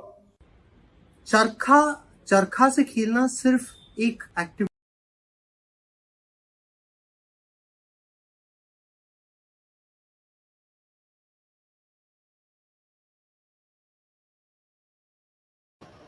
नहीं है, ना ही सिर्फ वो हेरिटेज के साथ एसोसिएटेड है. अब हमारे साथ मेरे लिए वो क्यों कोठारी जी स्पेशल है जुड़ेंगे, क्योंकि मेरे को ऐसा लगता है कि चरखा एजुकेशन के साथ बहुत रिलेटेड है. वो जब मैंने पहली बार चरखा चलाया तो मैं कभी फोकस नहीं कर सकता हूँ. I am a person who keeps on jumping from one place to another and do multiple things, but it really gave me an idea कि किस तरीके से एक एक्ट में मेडिटेटिवली लिंक किए जा सकते हो और किस तरीके से उसमें फोकस करना चाहिए.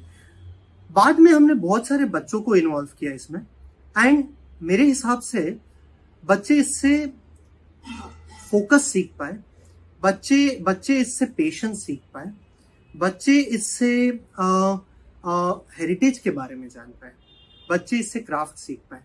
ये एक सिर्फ एक्टिविटी आपको थोड़े छोटे से ग्रुप्स के साथ नहीं करना चाहिए. ये एक एक्टिविटी हर एक स्कूल के साथ लिंक किया जाना चाहिए.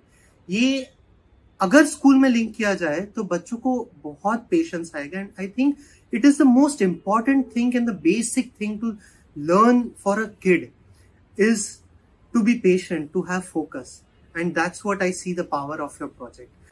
The Lead Like Gandhi program, which was held at the Gandhi Ashram in February this year, was only by nomination and for very senior executives in the world. And a very large part of our program, which is a 9-day intense program for people to experience Gandhi, transform their lives, and thus be able to do a Gandhian kind of leadership. A large part of that was the use of the charkha. So every day the participants would learn how to use the charkha and then spend an hour doing this. And it was a big hit. People loved it. People loved the fact that they got more into the Gandhian space because of it. They were able to really meditate without realizing it. They had extraordinary outcomes which they shared with all of us. And the simple act of using the charkha became a profound experience for most of them. ચાલો ચરખા રમીએ and you have been consistent in organizing in different parts of the city, different parts of the country, this program of teaching how to spin on a charkha, be it students, teachers, or older people. I think it's like a quiet movement which you have begun, and please continue to do that. To spin on the charkha is good for the soul and the environment.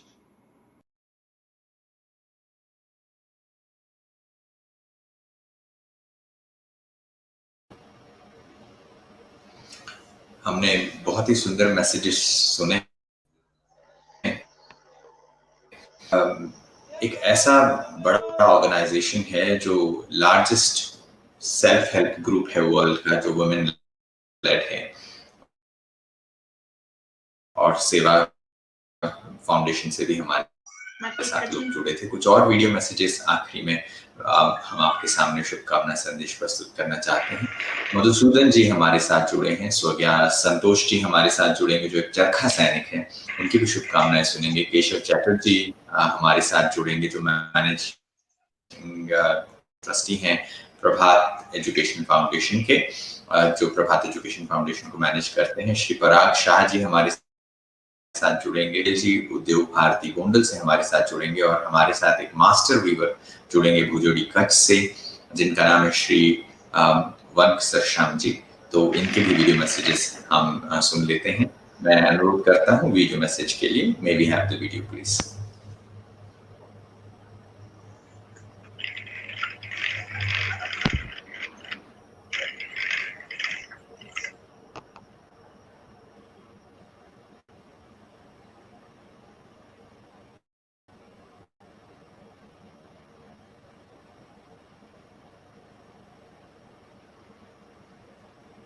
I think I've known Avni for last couple of years now, and she's a very, very gifted artist, an educator, a filmmaker, and in so many ways, a very, very good human being. I think I've known her with Charkha, with her participation in Gandhi Ashram, where she came and she was teaching young children how to practice Charkha. And I think her passion for Charkha and to bring it back to the children was so infectious that and very, very inspiring. She brought a charkha not just to children, but to anyone and everyone who walked in that space, to all the volunteers and the people who just walked in. And it just makes my heart so full of warmth and love just to see her thriving and sharing her gift with the world in such a beautiful way. In 2020 February, I did a course called Lead Like Gandhi in Ahmedabad. And as part of the curriculum, we are supposed to learn charkha. And the moment I saw this instrument, I was so fascinated how a cotton can be made into thread. From the thread, how we can make cloth. The second most interesting part, which made me to learn this, is my love and respect towards Mahatma Gandhi. So since then, I've been doing it on a regular basis. On average, in a day, I do for half an hour. So almost some 30 to 40 meters of thread I make out of this charkha. And till date, I have made around 4,000 meters of thread. And the beautiful part of this is, it is so relaxing, it's so mind freshening, and it develops concentration. So it is such a lovely hobby for me. I can proudly say charkha is become my part of my life, and it has become my hobby. He's always connected charkha and Gandhi, but never thought charkha can be a wonderful tool for the children with the special needs. Children who are very, very aggressive, sometimes hyper or not really listening, when they started working with the charkha, and they were very calm, very, very calm. Almost she works Cyril Prabhat for 1 year, and during this 1 year, the children were very, very calm, and they're looking for because she used to come twice a week, but they were very, very waiting for this intervention. हे प्रत्येक भागातला video बघतात. Definitely skill also, they learn lots of things, but it's along with the therapy, they were learning fine motor development. ચરખો ચર ચર ચર ચાલતો રખોપું કરતો ચરખો. ગાંધી બાપુએ આપણને ચરખા રૂપે એક અમૂલ્ય ભેટ ધરી આપણને સ્વાશ્રય, સ્વાવલંબન, મનની એકાગ્રતા, એક પ્રકારનો યોગ ખૂબ સરસ રીતે શીખવ્યું, પણ આપણે બધા ભૂલી ગયા. ચાલ ચરખો રમીએ આ ઇવેન્ટ ઉદ્યોગ ભારતી ગોંડલમાં 2019માં એટલે કે ગયા વર્ષે 2 ઓક્ટોબરે પણ અહીંયા અમે અહીંના ગ્રાઉન્ડમાં એ આખી એક ઇવેન્ટનું આયોજન કરેલું હતું, જેમાં ગોંડલના મહારાજા અને અનેક નામાંકિત વ્યક્તિઓએ આ ચરખા ઉપર ટ્રેનિંગ પણ લીધેલી હતી અને એક સેલ્ફી ઝોન જેવું આયોજન કરેલું હતું કે જેમાં 2 ઓક્ટોબરે આવનારા કસ્ટમરો પણ પોતાના ફોટા શીખે અને ફોટો પડાવે એ રીતનું સુંદર મજાનું કામગીરી કરેલી હતી.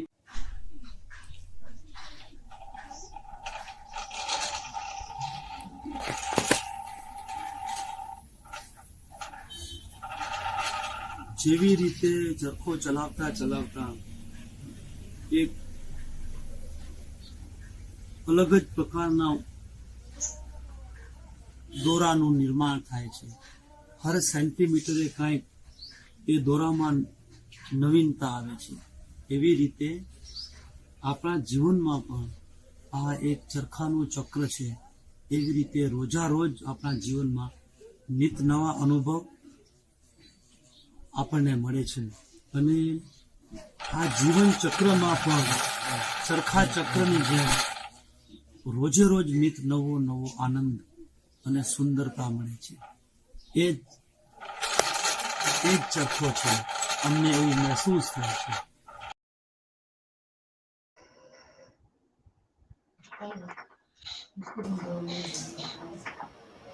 बहुत बहुत शुक्रिया इन वीडियो मैसेजेस के लिए, और हमारे साथ इतने सारे लोगों ने जुड़कर शुभकामनाएं संदेश भेजे हैं और उन सबकी शुभकामनाएं हमने सुनी. बहुत बहुत शुक्रिया इन वीडियो मैसेजेस के लिए, हमारे सभी साथियों का, हमारे सभी महानुभावों का जिन्होंने इतने अच्छे शुभकामनाएं संदेश हम तक भेजी. अब मैं कार्यक्रम को आगे बढ़ाते हुए आपके सामने एक बहुत ही अनूठे एस्पेक्ट को प्रेजेंट करना चाहता हूँ. बापू के लिए चरखा एक स्पिरिचुअल एस्पेक्ट भी था. भारत के स्वतंत्रता संग्राम में हमने ये देखा है कि बापू हर दिन 1 घंटा चरखा चलाते ही थे, और उन्होंने यहाँ तक भी जब उनके सामने भाषण सुनने के लिए लाखों लोग बैठे हुए होते तो भी वो चरखा चला रहे होते, और वो कहते कि भाई जब तक मैं 1 घंटे का चरखा नहीं चला दूं फिर तब तक मैं कोई भाषण नहीं करूंगा. तो और लोग उनके साथ चरखा चलाते और बैठकर देखते, और साथ में भारत के आध्यात्म के बल को उन्होंने एक क्रांति के स्वरूप में डालने की कोशिश की. ये जो हमारे मूल्य हैं सत्य और अहिंसा, जैसे सत्याग्रह और जैसे अनूठी आइडियाज के साथ उन्होंने एक्सपेरिमेंट किया. उनके अंदर के स्पिरिचुअल स्ट्रेंथ के बारे में बापू अक्सर कहते हैं, और आज नॉन वायलेंस को अगर उसके सही अर्थों में समझने की जरूरत है, उसके गहरे अर्थों में समझने की जरूरत है, तो यही समझा जा सकता है कि वैष्णव जन तो उनके लिए इतना प्यारा भजन क्यों था, क्योंकि इसमें अहिंसा के बारे में और एक व्यक्ति के सही जीवन की चर्या के बारे में वो चीज बताती है. तो आइए अब हम समझते हैं स्पिरिचुअल पर्सपेक्टिव क्या है नॉन वायलेंस का, और हमारे साथ ये शेयर करने के लिए ब्रह्मा कुमारी सपना दीदी जी हैं जो दिल्ली से हमारे साथ खास जुड़ रहे हैं. तो spiritual perspective of non violence उनसे सुनते हैं, और फिर इसी पर हम चंद मिनट मेडिटेशन भी करेंगे. पहले अहिंसा के पुजारी राष्ट्रपिता महात्मा गांधी जी का आज जन्म दिवस है. 1859 में आपने गुजरात में जन्म लिया. सत्यता और अहिंसा के बल पर आपने भारत को स्वतंत्र करवाया. आपने विश्व को सत्यता और अहिंसा का पाठ पढ़ाया. यूएन ने आज के दिवस को विश्व अहिंसा दिवस के रूप से मनाने का 2007 में निर्णय लिया। अहिंसा, जहां हम ये शब्द सुनते हैं तो हमारे सामने एक चित्र आ जाता कि शेर और बकरी एक घाट पर पानी पी रहे हैं। लेकिन आज अगर हम देखें तो समाज में हिंसा बढ़ती चली जा रही है। मनुष्य एक दूसरे के प्रति घृणा, ईर्ष्या, लड़ाई झगड़ा, मारपीट, ये सब दिन प्रतिदिन बढ़ता चला जा रहा है, जिस कारण से पूरे समाज का, पूरे विश्व का वायुमंडल में भय, इनसिक्योरिटी बढ़ती चली जा रही है। अगर हम गहराई से देखें तो अहिंसा का मूल कारण 5 विकार हैं: काम, क्रोध, लोभ, मोह और अहंकार। गीता में भी लिखा है कि ये काम, क्रोध, लोभ, मोह, अहंकार ही नरक के द्वार हैं।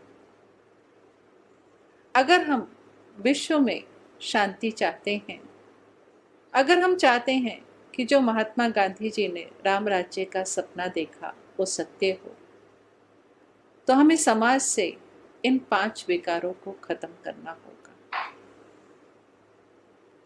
सत्यता एक ऐसा मार्ग है जिसके द्वारा हम इस पर विजय प्राप्त कर सकते हैं।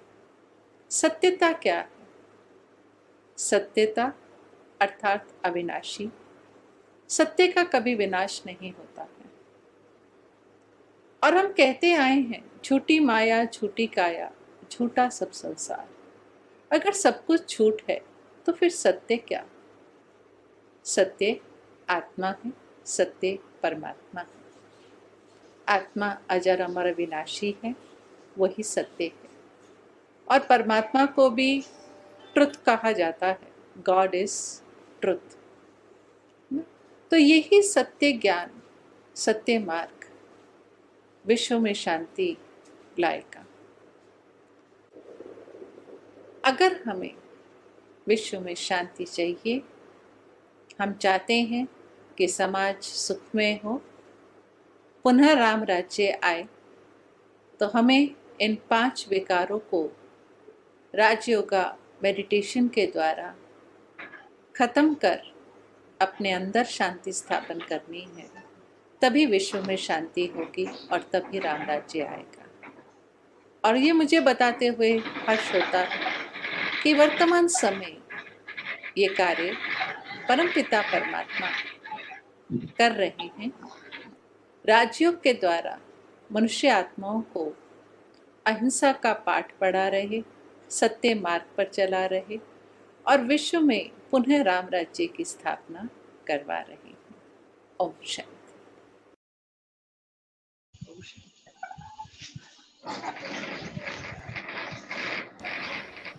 बहुत बहुत शुक्रिया ब्रह्मा कुमारी सपना दीदी जी का, जो ब्रह्मा कुमारी इसकी वरिष्ठ राजयोगा शिक्षिका हैं और दिल्ली से हमारे साथ खास जुड़े थे। और उन्होंने बापू के spiritual aspect of non violence को एक भारत के पुराने आध्यात्म के सिद्धांतों के साथ जोड़कर बताया कि वास्तविकता में नॉन वायलेंस क्या है और कब हम राम राज्य ले आ सकते हैं। क्योंकि हमने नॉन वायलेंस के बारे में सुना है, तो शायद यह आत्मसात करने का समय है, एक एक्सपीरियंस करने का समय है, क्योंकि आज के दिन को हम international day of non violence कहते हैं।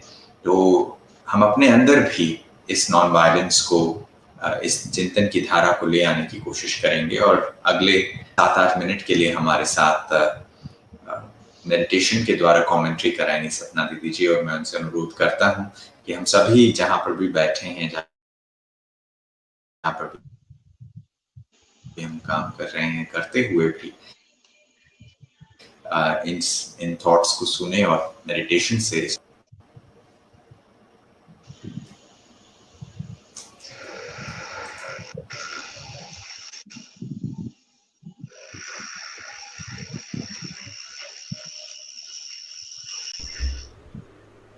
ओम शांति।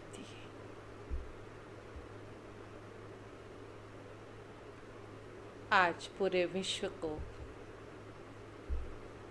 शांति की आवश्यकता है,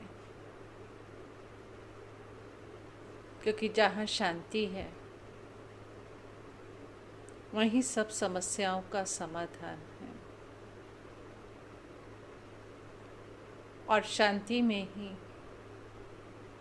हमें सर्व समस्याओं का हल भी प्राप्त होता। शांति हमारे अंदर ही है। शांति मुझ आत्मा का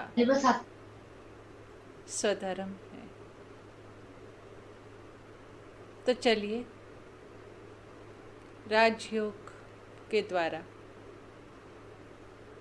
हम सब शांति का अभ्यास करते, जिससे विश्व में शांति हो, समाज में शांति हो, स्वयं को बाहरी सब बातों से हटा अपने मन और बुद्धि को एकाग्र कर लें। नकारात्मक विचार, चिंताएं, व्यर्थ संकल्प, इन सब से स्वयं को मुक्त कर अपने सत्य स्वरूप को जाने और पहचाने कि मैं कौन। मैं एक चैतन्य शक्ति हूँ, एक ऊर्जा हूँ। भ्रिकुटी के बीच विराजमान मैं दिव्य सत्ता हूँ, मालिक हूँ अपनी कर्मेंद्रियों का। मैं अजर अमर अविनाशी चैतन्य आत्मा हूँ। मेरा स्वधर्म शांति है।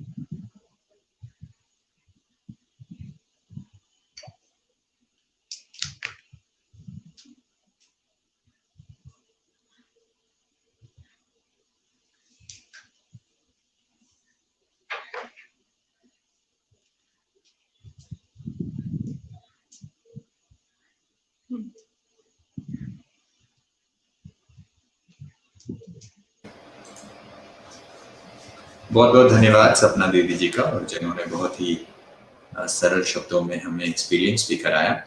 अब मैं अनुरोध करता हूं अवनी जी से कि हमारे सभी आर्टिस्ट्स जो आज हमारे साथ जुड़े हैं उन सभी का धन्यवाद करें। बहुत सारे लोग भारत के अलग अलग राज्यों से हमारे साथ जुड़े हैं और लाइव चरखा चला रहे थे हमारे साथ। अवनी जी।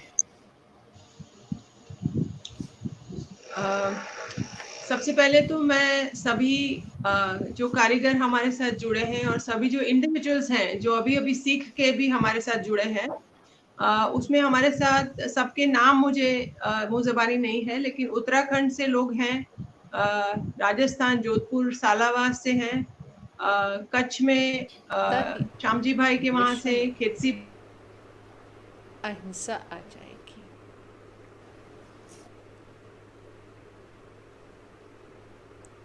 विश्व में शांति आ जाएगी। घर घर में खुशी आ जाएगी। आज के दिन हम सब ये संकल्प करते हैं कि सबसे पहले हम अपने अंदर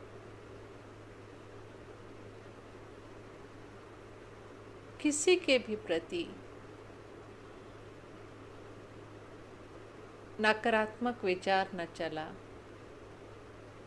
स्नेह और शुभ भावना रखेंगे, यही विश्व में शांति स्थापन करने का हमारा सहयोग होगा।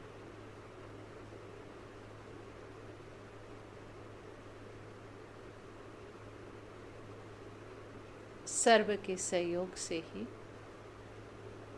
सुखमय संसार की स्थापना होगी।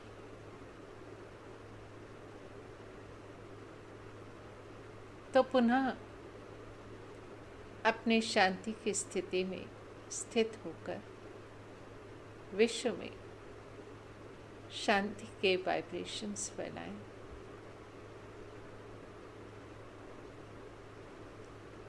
एक मिनट के लिए शांति की स्थिति में स्थित हो जाएं और विश्व को शांति का दान दें।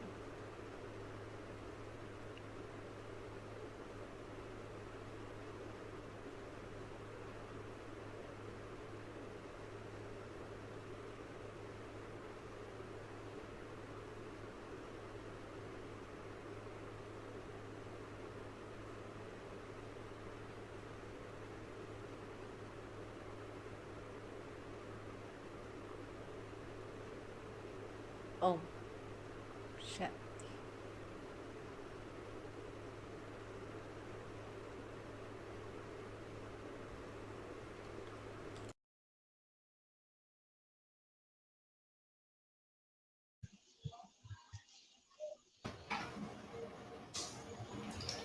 बहुत बहुत धन्यवाद सपना दीदी जी का। और बीच में थोड़ा टेक्निकल ग्लिच था जिसके कारण अवनी जी हमारे साथ बोल रहे थे और मेडिटेशन का वीडियो भी चल रहा था।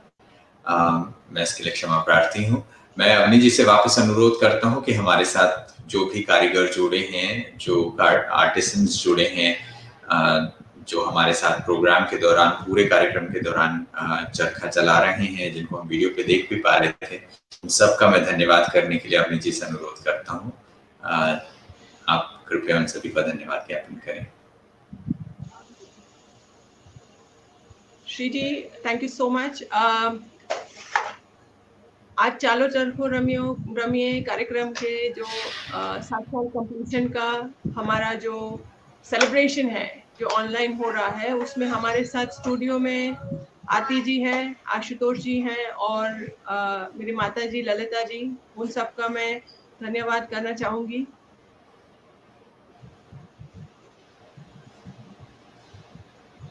रोहित जी, क्या आप लोग हमें सुन सकते हैं? क्योंकि हमारा माइक यहाँ से बंद है। नहीं सुन पा।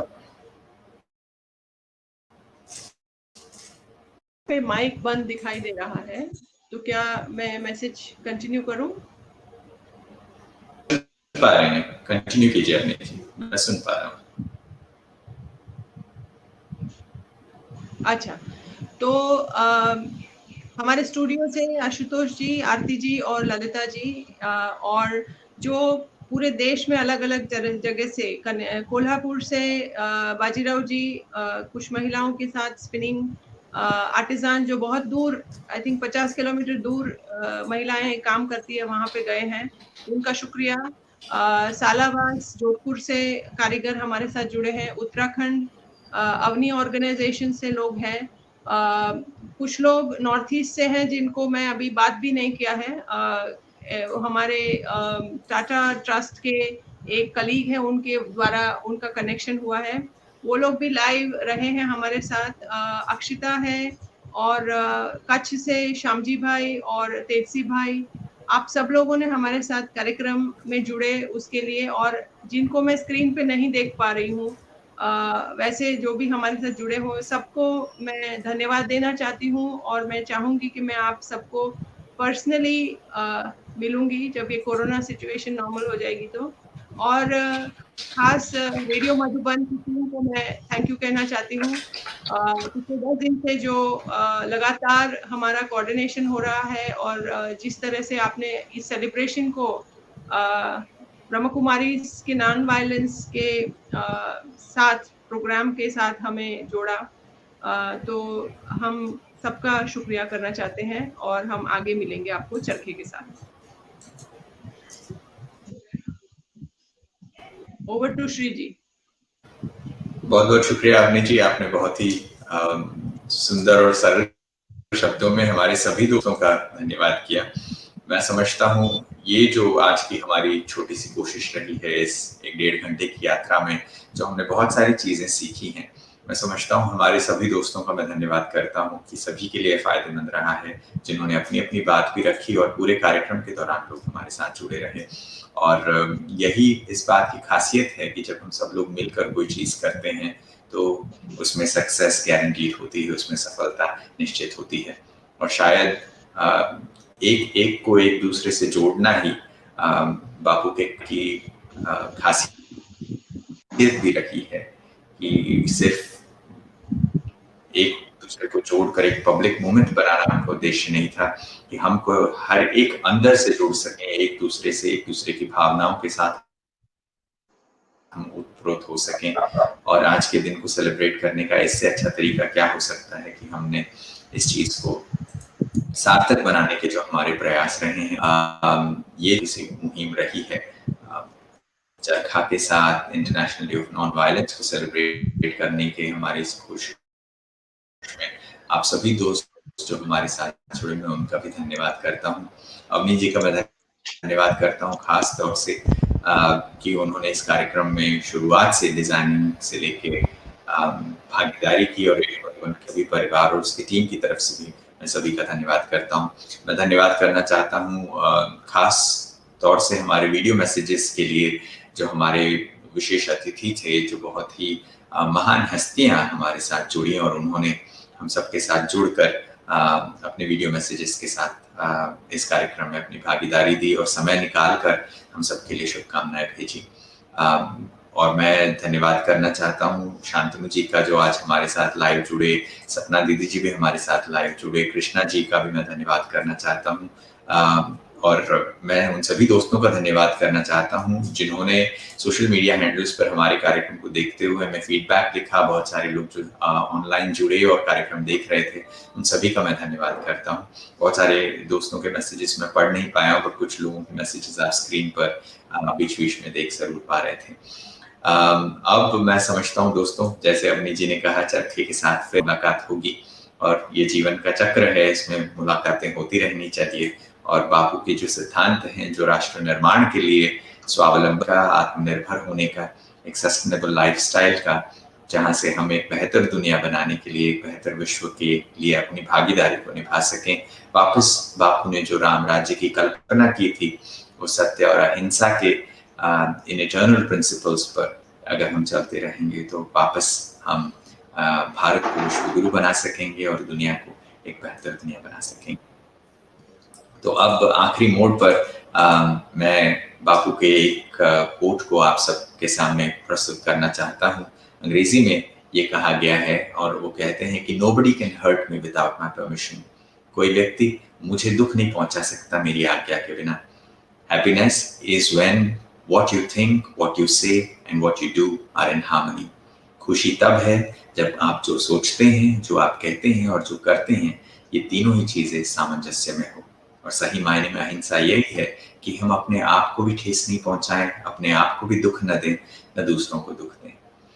तो इन अच्छे विचारों के साथ आप सबसे इजाजत चाहते हैं और आखिरी 1 मिनट हम वैष्णव जंतु की धुन को सुनते हुए, बाबू की शिक्षाओं को याद करते हुए यहाँ से अलविदा कहेंगे। मैं समझता हूँ हम सब ने वैष्णव जंतु के शब्दों को सुना है। बहुत ही मशहूर कवि नरसिंह मेहता ने गुजराती में ये भाव प्रस्तुत किए हैं और इन भावों को हम सब ने सुना है, सहेजा है।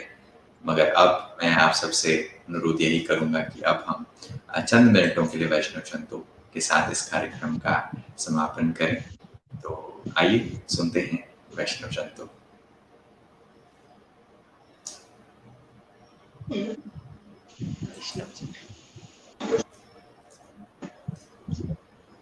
मैं सभी, इससे पहले कि हम वैष्णव जंतु सुने, जो भी हमारे साथ वीडियो पे जुड़े हैं, मैं उन सभी का अभिवादन करना चाहता हूँ। हम सभी एक दूसरे का हाथ हिलाकर अभिवादन करें।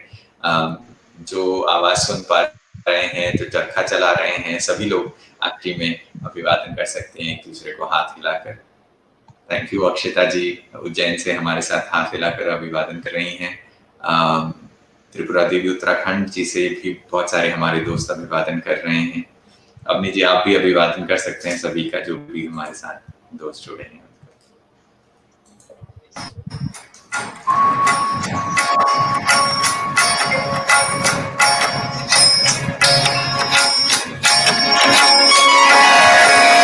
वैष्णव जन तो तेने कहिए पीड़ पराई जाने रे। वैष्णव जन तो तेने कहिए पीड़ पराई जाने रे। पर दुखे उपकार करे कोई मन अभिमान ना माने रे।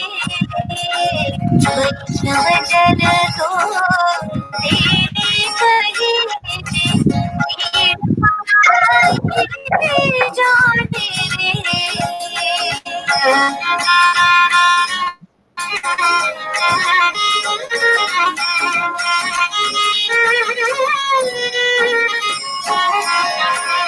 सकल लोकमा सहुने वंदे, निंदा न करे के नीरे। वाच काछ मन निश्चल राखे, धन धन जननी तेरी रे। वैष्णव जन तो तेने कहिए पीड़ पराई जाने रे।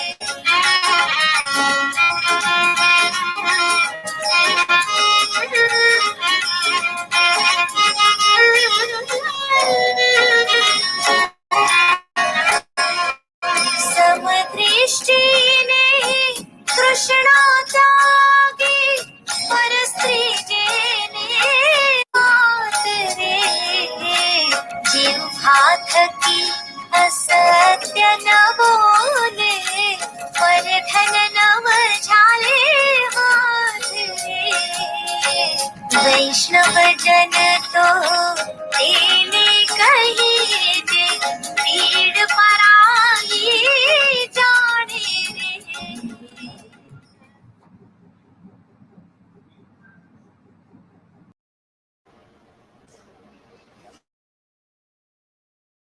पुनः मैं सभी का अभिवादन करता हूँ। गांधी जयंती के उपलक्ष्य में, अंतर्राष्ट्रीय अहिंसा दिवस के उपलक्ष्य में आप सबका दिन मंगलमय हो, आने वाला साल मंगलमय हो, और ये शुभ विचार जो आज हमने सुने हैं वो हमेशा हमारे साथ रहें, और बापू के सत्य और अहिंसा के और राम राज्य की कल्पना साकार हो। इन शुभ भावनाओं के साथ मैं आप सभी से इजाजत चाहता हूँ। नमस्कार, जय हिंद।